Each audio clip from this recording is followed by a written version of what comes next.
Bom dia, Luana. E Bom dia, Maria. tudo bem? Tudo sim com você? Joia, graças a Deus. Que ótimo.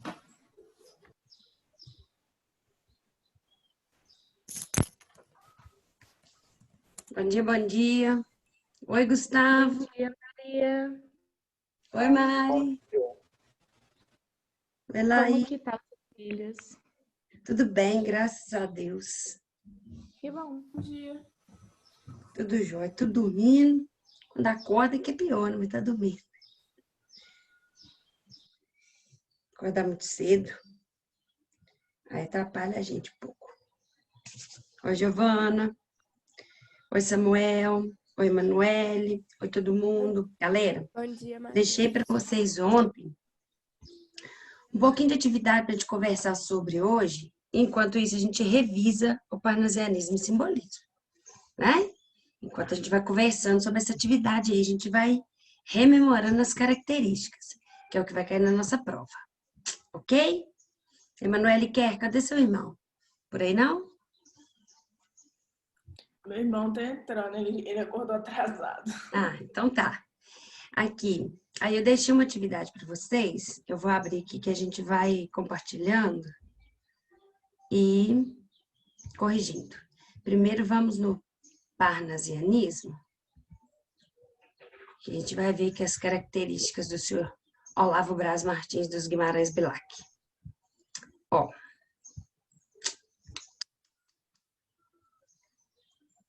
Tanta coisa aberta aqui, Deus me livre. Tô postando as nossas provas, né? Aí. Muito documento, credo. Então, olha, essa aqui traz um texto do Olavo Bilac, né? Falando da língua portuguesa.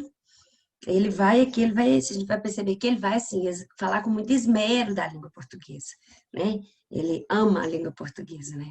É igual o Caetano Veloso tem uma música que estava na apostila de vocês no ano passado, quando vocês começaram a estudar origem da literatura, que ele fala assim, que ele gosta da língua dele, roçando a língua de Camões, que vai enaltecer na língua portuguesa também, né? É bastante bacana de ver essas composições mais novas, né?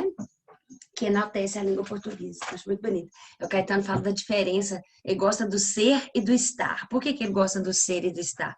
Porque para nós, na língua portuguesa, ser é um verbo muito diferente de estar, não é? É diferente do inglês. No inglês é um verbo só para ambos os significados, né? Ser é essência, não é? É diferente do inglês. Então, vamos lá. Última flor do lácio, inculta e bela, és a um tempo esplendor e sepultura, ouro nativo que na ganga impura a bruta mina entre os cascalhos vela. Está fazendo uma comparação da língua com outras preciosidades, né? A mote assim desconhecida obscura, tuba de alto clanjor, lira singela, que tens o tron e o silvo da procela, e o arrolo da saudade e da ternura. O silvo é o barulho. Então, quer dizer assim, que a língua tem o som de saudade e de ternura. É isso que quer dizer, tá? Amo o teu viço agreste e o teu aroma de virgens selvas e de oceano largo. Amo-te, ó rude e doloroso idioma, em que da voz materna ouvi, meu filho, e em que Camões chorou no exílio, o gênio sem ventura e o amor sem brilho. Então, aí ele lembra também o Camões, né? Que é a língua portuguesa de um modo geral. Claro que ele enaltece a língua portuguesa brasileira, mas ele também lembra que a nossa língua é parte da língua de Portugal, ok? Mas quem fala que aqui Camões chorou no exílio. No poema, porque o Camões começou a escrever os Lusíadas quando ele ainda estava exilado, preso, na verdade, né? Que ele atacou, feriu com um golpe de espada um membro da corte do governo. E aí ele foi preso por isso, Camões, doido de pedra, né? E aí ele, com a promessa de ir lutar, de ir combater, de ser um combatente na guerra, ele foi liberado. E aí, voltando dessa guerra, ele sofreu um naufrágio, Na guerra ele perdeu um olho, aí voltando da guerra ele sofreu um naufrágio. Aí conta que a esposa dele morreu nesse naufrágio, mas ele salvou os manuscritos de Os Lusíadas, deixou a esposa morrer. Mas os Lusíadas ele não deixou afundar, não, né? Carregou. E você imagina que ele nadou com um braço só, com um olho só, né? Com o braço só porque tava com a mão para cima, né, gente? Porque imagina que aquilo era tudo escrito com pena e tinta, se aquilo molha vira uma borreira danada. Então vamos lá. No poema O Eu Lírico, define-se apaixonado pela língua portuguesa de Portugal, mas não pela do Brasil? Não falou nada disso. Desqualifica a língua portuguesa? Não desqualifica a língua portuguesa. Essa palavrinha aí, desqualifica, já torna essa alternativa incorreta. Questiona se a língua portuguesa chegará a ser bela como outras nascidas do latim? Não. Outras nascidas do latim, quando ele fala assim, última flor do Lácio. O Lácio é uma língua, é uma região da Itália, de onde surgiram várias outras línguas eruditas, como o português também, tá? Sugere que a língua portuguesa traz esses sentimentos ruins e por isso não pode ser bela? Ele fala que ela é capaz de expressar sentimentos, né? A mãe fala meu filho, ou seja, o sentimento de ternura, de saudade, que eu já falou lá em cima, anteriormente, e a dor do Camões no exílio. Então, ele enaltece a língua portuguesa por sua riqueza, capaz de expressar diferentes sentimentos. Ok? Alternativa é aqui. Depois, texto 1 para a questão 2. Em 1917, a guerra na Europa chegava ao terceiro ano e insuflava o nacionalismo no Brasil. Nós estamos falando da Primeira Grande Guerra Mundial, né, de 1914 a 1918. Em 1916, criara-se no Rio de Janeiro a Liga de Defesa Nacional, que reunia nomes como Rui Barbosa e Olavo Bilac. O príncipe dos poetas percorria o país a discursar com fervor patriótico em defesa do serviço militar e da participação do Brasil no conflito.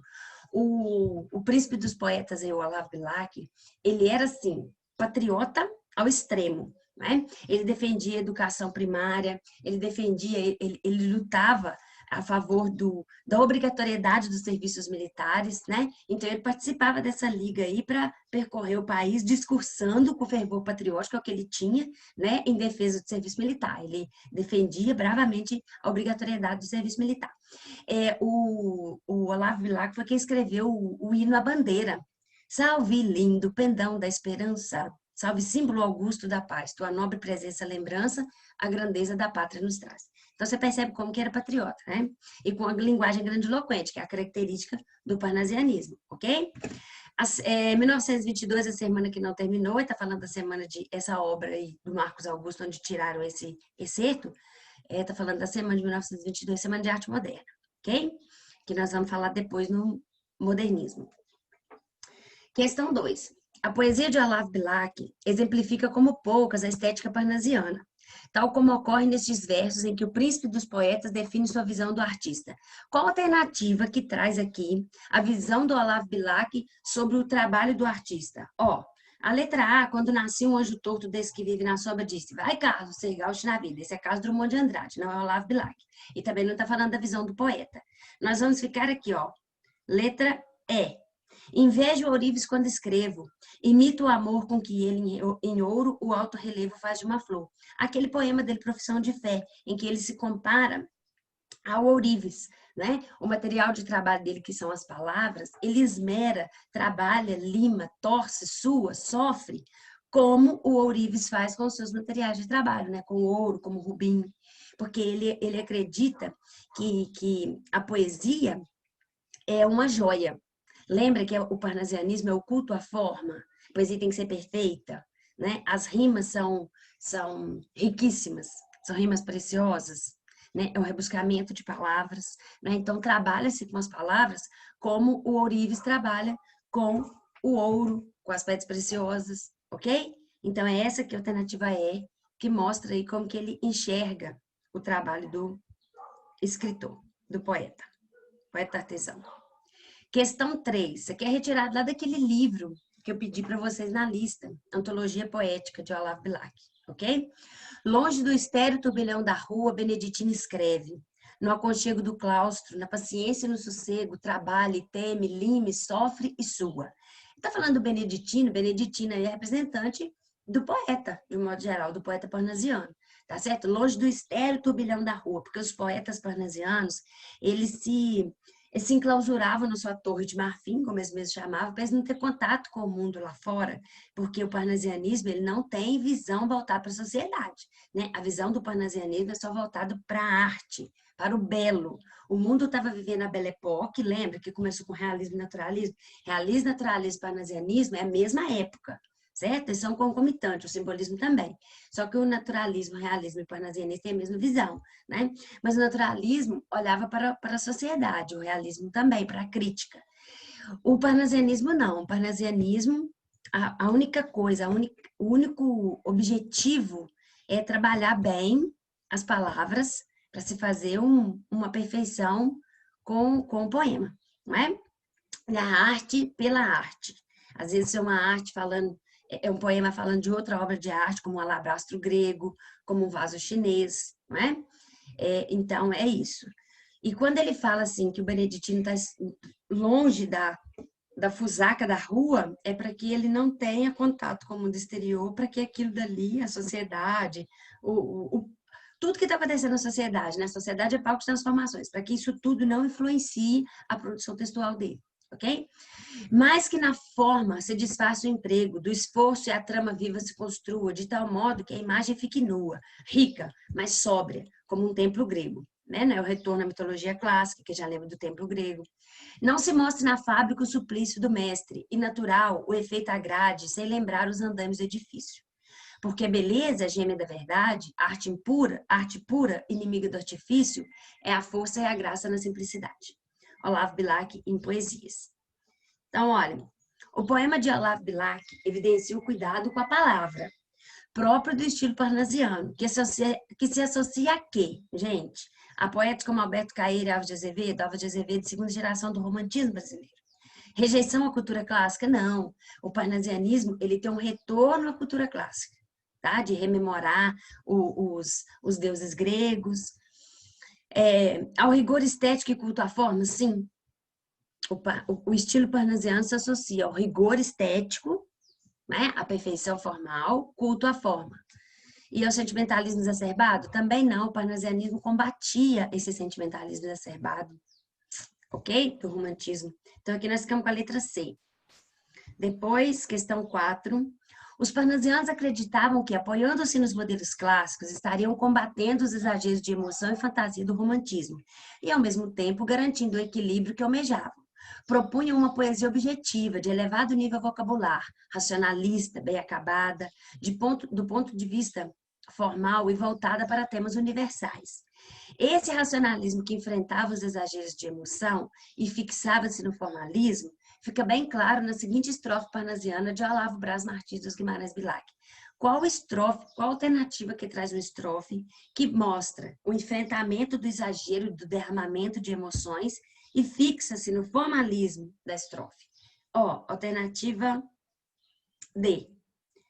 Mas que na forma se disfarce o emprego do esforço e a trama viva se construa, de tal modo que a imagem fique nua, rica, mas sóbria, como um templo grego. Ok?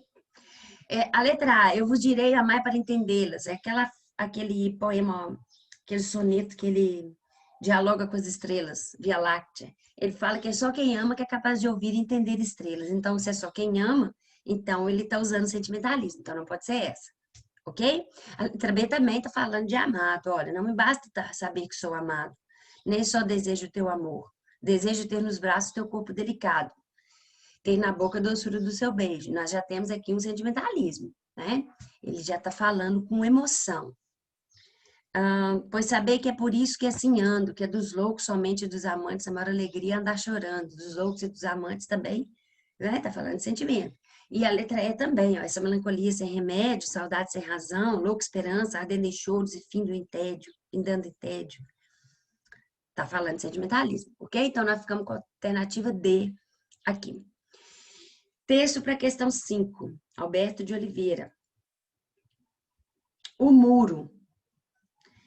É um velho paredão, todo gretado, roto e negro. Aqui o tempo, uma oferenda deixou num cacto em flor ensanguentado e num pouco de musgo em cada fenda.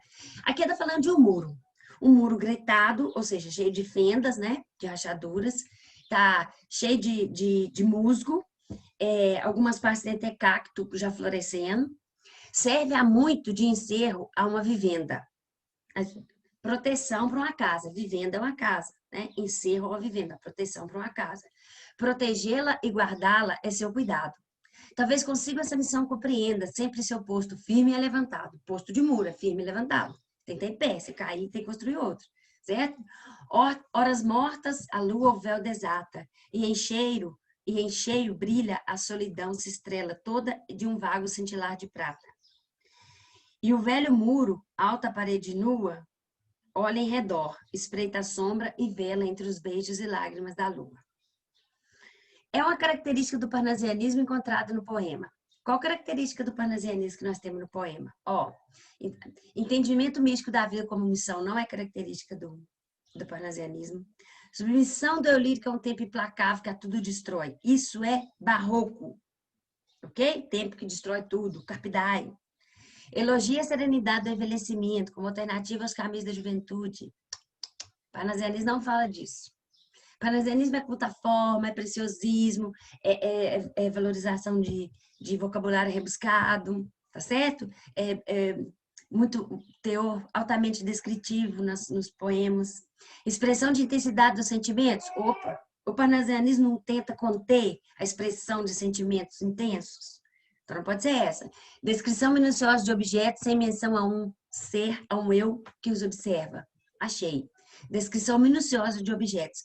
É capaz a gente até fazer uma imagem mental desse muro aí, enquanto a gente está lendo o poema, ok? De tão minuciosa que é a descrição. Então, a alternativa é. Número 6. Diferentemente do realismo e do naturalismo que se voltavam para o exame e para a crítica da realidade, o parnasianismo representou na poesia um retorno ao clássico, com todos os seus ingredientes. O princípio do belo na arte, a busca do equilíbrio da perfeição formal. Os parnasianos acreditavam que o sentido maior da arte reside nela mesma, em sua perfeição, e não na sua relação com o mundo exterior. Sobre o parnasianismo, assinale a alternativa correta. Os maiores expoentes do parnasianismo na poesia e na prosa, ocupados da literatura indianista, tudo errado. Primeiro, o parnasianismo só existe na poesia, não tem prosa. A prosa da época do parnasianismo é o realismo e o naturalismo. O parnasianismo é só poesia. Literatura indianista, isso é romantismo. Um exemplo de poesia parnasiana é a obra Suspiros Poéticos e Saudades de Gonçalves de Magalhães.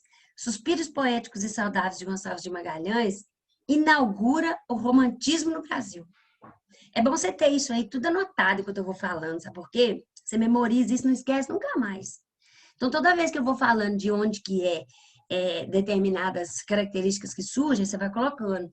Romantismo, primeira geração do romantismo, inaugurou o romantismo no Brasil, entendeu? Os parnasianos consideravam que certos princípios românticos, como a simplicidade da linguagem, que era característica do romantismo, né? Valorização da paisagem nacional, emprego de sintaxe e vocabulário mais brasileiros, sentimentalismo, tudo isso ocultava as verdadeiras qualidades da poesia. Ok, achei. Para o parnasianismo, essa linguagem romântica mais voltada para o modo de falar, né, do brasileiro, usar sabiá, porque é uma palavra tipicamente tupi, de língua tupi, o vocabulário brasileiro, mais abrasileirado, valorização da paisagem nacional, minha terra tem palmeiras onde canta o sabiá, as aves que aqui gorjeiam não gorjeiam como lá. Isso tudo oculta a beleza da poesia. É isso mesmo, os parnasianos acreditam nisso, entendeu? Então, essa aqui que está certa. A letra D. Tomás Antônio Gonzaga e Cláudio Manuel da Costa exemplificam a tendência de uma poesia pura, indiferente às contingências históricas, com sátira, mestiçagem e elogia a nobreza local. Tomás Antônio Gonzaga e Cláudio Manuel da Costa são poetas do arcadismo brasileiro. Ok? Isso é arcadismo. Então, nós ficamos aqui com a letra C. Leia o poema Vila Rica de Olavo Bilac. Esse aqui também é outro retirado do Antologia Poética, ok? Vila Rica. Gente, o Olavo Bilac tem essa característica de descrever muito bem, né, objetos e cenas históricas também. Observe. O ouro fulvo do ocaso as velhas casas cobre. Sangram em laivos de ouro as minas que a ambição na torturada entranha abriu da terra nobre, e cada cicatriz brilha como um brasão. Ele está falando do gretamento aberto na terra, em onde? Vila Rica, atual Ouro Preto, ok? Naquele processo de mineração, né? Não vai abrindo nas entranhas da terra, não vão se abrindo os rasgos para encontrar o ouro. Então, é isso que ele falou aí. Né? O ouro fulvo do ocaso, as velhas casas cobrem. O que é ocaso? É quando está começando a anoitecer, o dia está findando e a noite está surgindo. E aí fica assim, você não sabe se é dia amanhecendo, ou se é noite amanhecendo, ou se é dia anoitecendo, sabe? É o ocaso. Então, o ouro fulvo do ocaso, as velhas casas cobrem. Está cobrindo as velhas casas. Todas as casas são velhas de Ouro Preto. Ok? O ângelus plange ao longe em doloroso dobre. O último ouro do sol morre na cerração. E austero, amortalhando a urbe gloriosa e pobre, o crepúsculo cai como extrema unção. O ângelus plange ao longe em doloroso dobre. O que é ângelus? O ângelus é o bater do sino às 6 da tarde. A igreja católica, que é a hora do ângelus. Ok? Toda a igreja católica bate o sino às 6 horas da tarde. É a hora do ângelus. Bate de hora em hora, né? De meia em meia hora. Mas esse horário é a hora do ângelus. Né? Acredite-se que seja a hora que o anjo anunciou a Maria. Então, olha, o ângelus plange ao longe em doloroso dobre. Uma característica presente aqui do parnasianismo. O último ouro do sol morre na cerração. E austero, amortalhando a urbe gloriosa e pobre, o crepúsculo cai como extrema unção. Rima rica. Ok?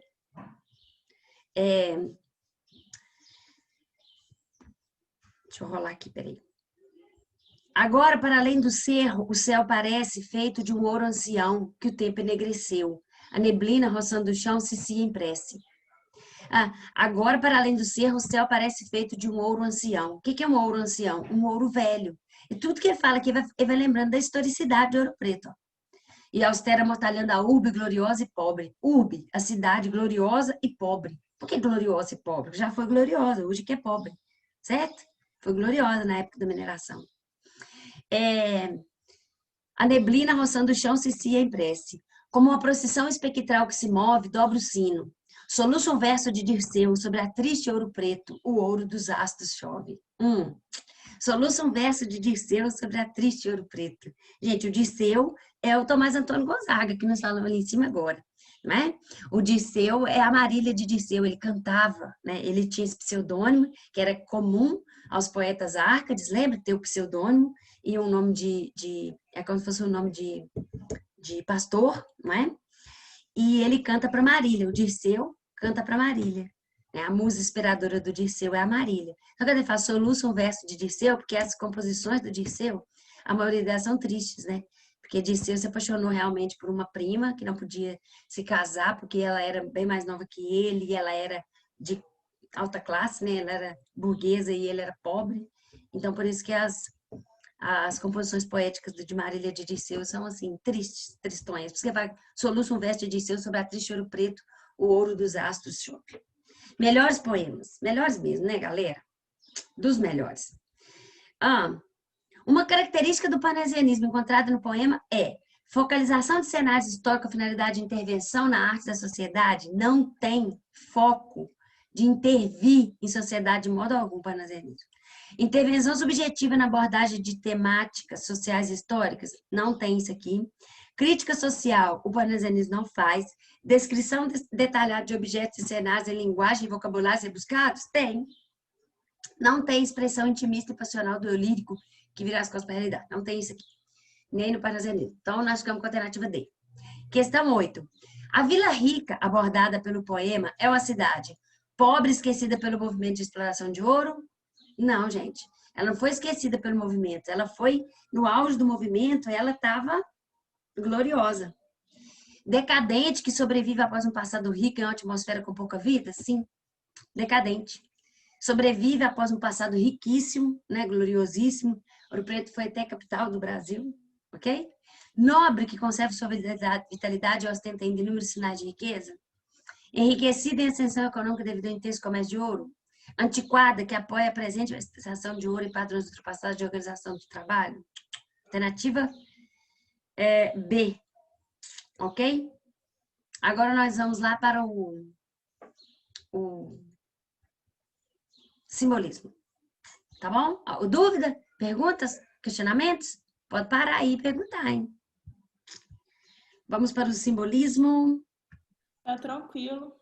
Tá tranquilo, né? Bem tranquilinho isso aqui. Parnasianismo e simbolismo. Eu gosto muito. Ó, essa aqui também até tem um pouquinho de parnasianismo ainda, mas é mais sobre simbolismo. Então vamos lá. Para as estrelas de cristais gelados, as ânsias e os desejos vão subindo, galgando azuis e siderais noivados, de nuvens brancas a amplidão vestindo. Ô, gente, que nós já temos uma característica do simbolismo. Fala muito de cor branca, de luares, de neves, de noivado, de coisa que remete ao branco, né? Principalmente o Cruz e Souza, que era negro, sofreu muito preconceito na sociedade escravocrata que ele vivia, né? Então, ele fala muito de cor branca, tem muito apreço. Num cortejo de cânticos alados, os arcanjos, as cítaras ferindo, passam das vestes nos troféus prateados, as asas de ouro finamente abrindo, desculpa. Dos etéreos turíbulos de neve, claro incenso aromal, límpido e leve, ondas nevoentas de visões levanta. E as ânsias e os desejos infinitos vão com os arcanjos formulando ritos da eternidade que nos astros canta. Cruz e Souza, na sua obra Broquéis. Essa obra do Cruz e Souza, né? Missal e Broquéis foram as duas obras que abriram o simbolismo no Brasil. Né? E como é Cruz e Souza, a gente percebe aqui essa característica, como eu falei, né? De ficar com muito apreço pela cor branca. São temas voltados para a religiosidade, né? Muitas maiúsculas alegorizantes, né? Porque as maiúsculas são utilizadas para mostrar que aquela palavra não é só simplesmente uma eternidade, como se fosse qualquer um substantivo, mas é a eternidade, é como se personificasse a palavra que está em maiúscula alegorizante. Ok? Questão 1. Considere as afirmações abaixo. Os estados subjetivos da consciência, as impressões sombrias da alma, o hermetismo, o apelo aos sentidos de uma atmosfera permeada por fortes símbolos religiosos ajudam a definir o tom simbolista do poema. 2. A referência a elementos religiosos no poema é, sem dúvida, uma impregnação do nacionalismo tardo-romântico na obra de Cruz e Souza, pois tais referências são uma forma de fixar a identidade nacional nos versos de considerações. Não. A referência a elementos religiosos aqui não faz esse reforço de nacionalismo tardo-romântico. A 2 está errada. A visão de mundo em considerações se baseia no conhecimento mais avançado da astronomia de sua época, fundamentando a vertente simbolista brasileira com a objetividade do discurso especializado na ciência no final do século XIX. Não. O simbolismo, ele tinha uma visão antimaterialista e anticientificista. Tá? Então, isso aí tá errado. 2, 3 tá errado. Então, ficamos só com a 1, né? Afirmação 1 tá correta, então ficamos com a alternativa A. 2. Tendo em vista os tercetos abaixo e os poemas de onde foram extraídos, O Incêndio de Roma e Sinfonias do Ocaso, bem como seus respectivos autores, Olavo Bilac e Cruz de Souza, assinale a alternativa incorreta. Nero, com o manto grego ondeado ao ombro, assoma entre os libertos e ébrio e grinaldada fronte. Lira em punho, celebra a destruição de Roma.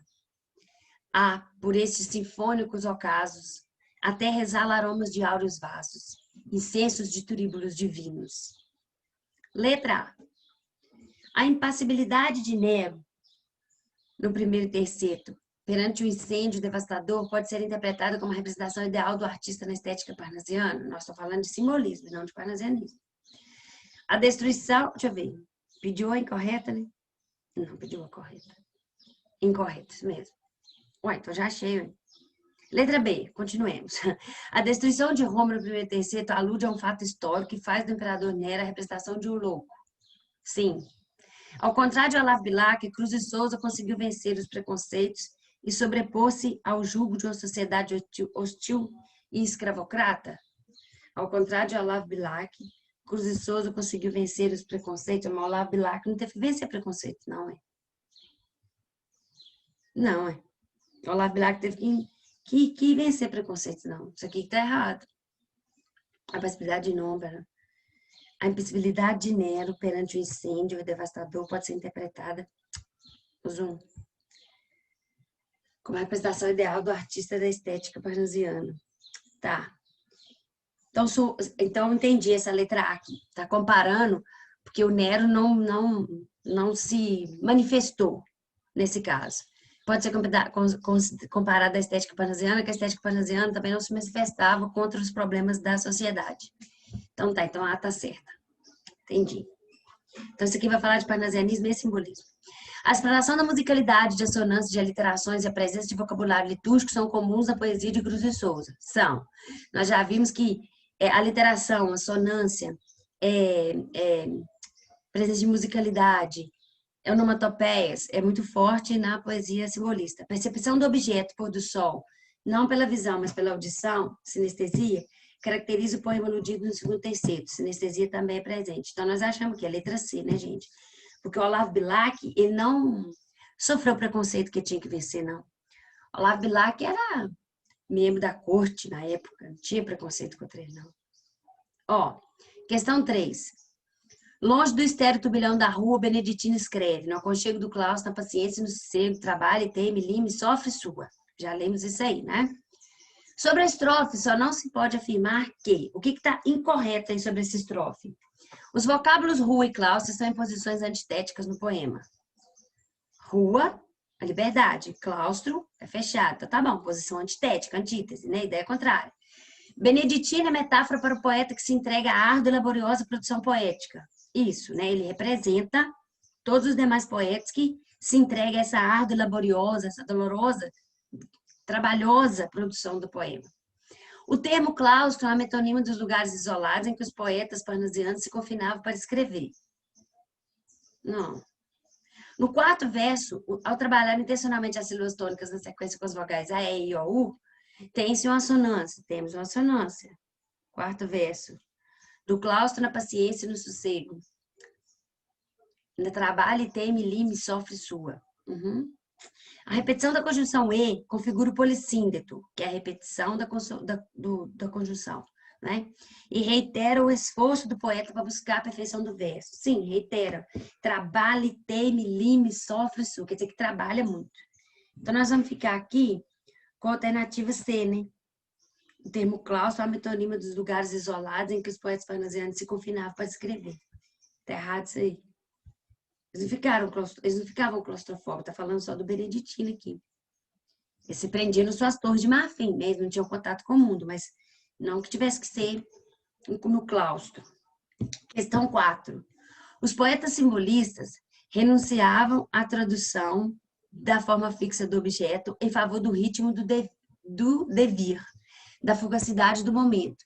Buscava a expressão de algo que escapa a uma forma definida e não é abordável por um caminho direto. A partir desses poetas, a poesia ocidental vive um momento em que a objetividade e o tom escultural do parnasianismo, ou seja, o seu culto de forma do descritivo, cedem lugar à evocação sugestiva e musical, em lugar da exatidão, o vago. Olha, o simbolismo não tem mais o culto à forma, é o culto ao vago. Lembra? Nós falamos isso? Sugestão, o poeta sugere. Cabe ao leitor interpretar e fazer a inferência que ele quiser. O leitor, o espectador, né? Porque tem muitas obras pictóricas, né? Eu mostrei para vocês naquele slide uma baía que, na verdade, tem uns barcos ancorados, mas é uma baía formada por nuvens, né? Nuvens formando um balão que sustenta pessoas. Então, é o vago, né? Porque também tem muita visitação ao subconsciente, né? Imagens oníricas, imagens de sonho. Assinale a alternativa em que se verifica um trecho de um poema simbolista.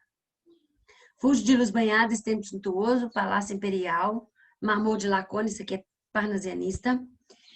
Parado em engenho, extintas as senzalas, sem mais senhor, existe ainda a fazenda, e envidraçada casa de vivenda, entregue ao tempo com as desertas salas, também.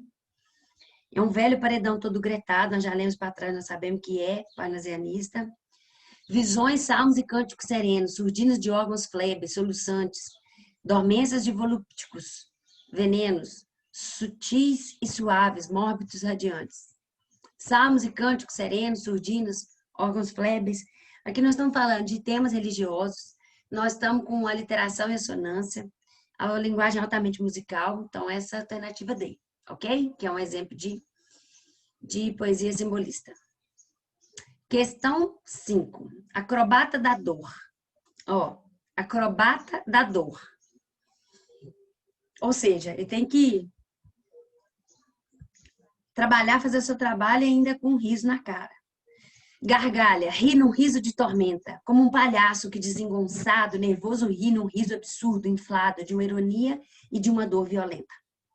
Da gargalhada atroz, sanguinolenta, agita os guizos e convulsionado salta Gavroche, salta clown, varado pelo estertor dessa agonia lenta. Pedem-se bis e um bis não se despreza. Vamos, retesa os músculos, retesa nessas macabras piruetas de aço. E embora caia sobre o chão fremente, afogada em teu sangue estuoso e quente, ri, coração tristíssimo palhaço. Tá vendo? Por mais que você esteja morrendo afogado com seu sangue, você não pode deixar de rir. Gavroche é um garoto de Paris, figuradamente um artista. Nós já trabalhamos com Gavroche lá no 9º ano, quem estava comigo quando nós lemos Miseráveis. Estertor, respiração anormal, próprio de moribundos, né? Aquela respiração mais veemente. Fremente, vibrante, agitado, violento. Estuoso, que ferve, ardente, febril. Fazendo uma análise mais detalhada do soneto, assinale a afirmação incorreta. O que é incorreto? Ao longo do texto, constate que o acrobata da dor, desempenhando o papel de um triste e sombrio palhaço, é metáfora do próprio coração. O acrobata precisa acolher a manifestação da audiência e seguir desempenhando seu papel, mesmo que isso o leve à morte. Essa espécie de clown que vive de agradar as multidões paga um preço alto à ocultação de sua dor interior. Cena grotesca. O bis é a sedução da plateia que acaba conduzindo o acrobata para a tragédia. Letra E. A plateia, pedindo bis, corresponde à elite política que exige do cidadão em sua luta diária as maiores acrobacias. Eu acho que a alternativa é que nós vamos ficar aqui. A plateia pedindo bis corresponde à elite política que exige do cidadão em sua luta diária as maiores acrobacias. Cena grotesca, o bis é a sedução da plateia que acaba conduzindo o acrobata para a tragédia. Isso, então a alternativa é, né? Ficaria entre a D e a E aqui. A plateia pedindo bis corresponde à elite política. Ok? Questão 6. A partir desse movimento, a poesia ocidental vive um momento em que a objetividade cede de lugar à evocação sugestiva. Em lugar da exatidão, o vago. Na mesma época em que os pintores impressionistas iniciavam a diluição dos contornos dos objetos nos jogos de luz, os poetas desse movimento renunciavam à tradução da forma fixa do objeto em favor da fugacidade do momento. Buscavam a expressão de algo que escapa a uma forma definida e não é abordável por um caminho direto. Então, aqui está fazendo um comentário sobre qual movimento.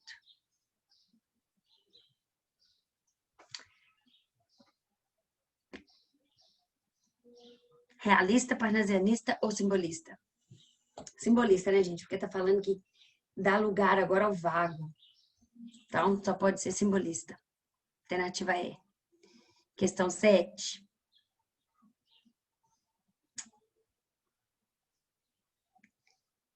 Considere o poema do português Eugênio de Castro. Eugênio de Castro foi quem inaugurou o simbolismo em Portugal, ok? Mãos de veludo, mãos de Marte e de Santa, o vosso gesto é como um balançar de palma. O vosso gesto chora, o vosso gesto geme, o vosso gesto canta. Mãos de veludo, mãos de Marte e de Santa, rolas à volta da negra torre da minha alma. Pálidas mãos que soem como 2 lírios doentes, caridosas irmãs do hospício da minha alma. O vosso gesto é como um balançar de palma, pálidas mãos que sois como 2 lírios doentes. Mãos afiliadas, mãos de insígne formosura, mãos de pérola, mãos cor de velho marfim. Sois 2 lenços ao longe acenando por mim, 2 velas à flor de uma baía escura, mimo de carne, mãos magrinhas e graciosas.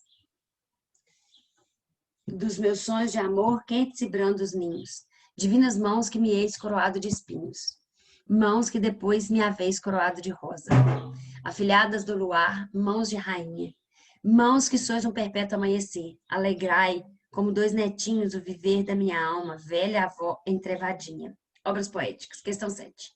A musicalidade, as reiterações, as aliterações e a profusão de imagens e metáforas são algumas características